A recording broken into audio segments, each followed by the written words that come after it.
I think going forward, the biggest concern, immediate concern, is the stability of the individual marketplace.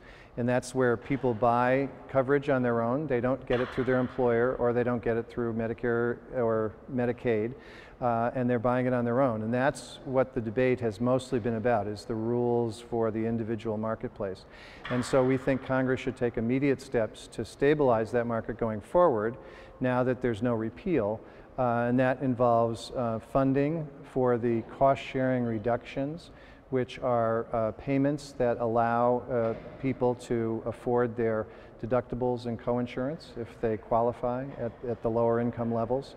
And that's very important. They have not been fully appropriated there. The administration has been paying them, but there's no guarantee that that will continue without congressional action.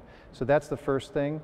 And then we think Congress should take some other steps to stabilize the markets in terms of providing dedicated funding for reinsurance to help with high-cost people, and also to limit special enrollment periods so that people aren't jumping in and out of the individual market and buying only when they need coverage. So that's an important aspect as well. We would like to ensure that anything moving forward would have preventive coverage. That's something that here at Independent Health we've always looked at as being critical to people's health, to ensure there are no barriers or obstacles to getting preventive coverage, going to see your primary care doc, going to get really important screenings.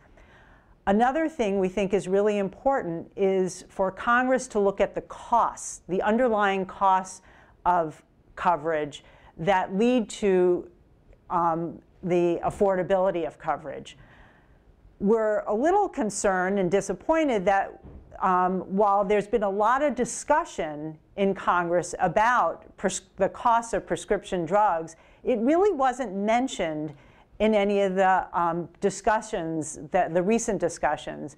And the cost of prescription drugs has been exploding, as you know, and most people know. And yet, and we know there's been a lot of talk, and there's been a lot of proposals, but we really think that needs to also, now as the conversation's opened up more, to ensure that that's part of the proposals moving forward to address the change.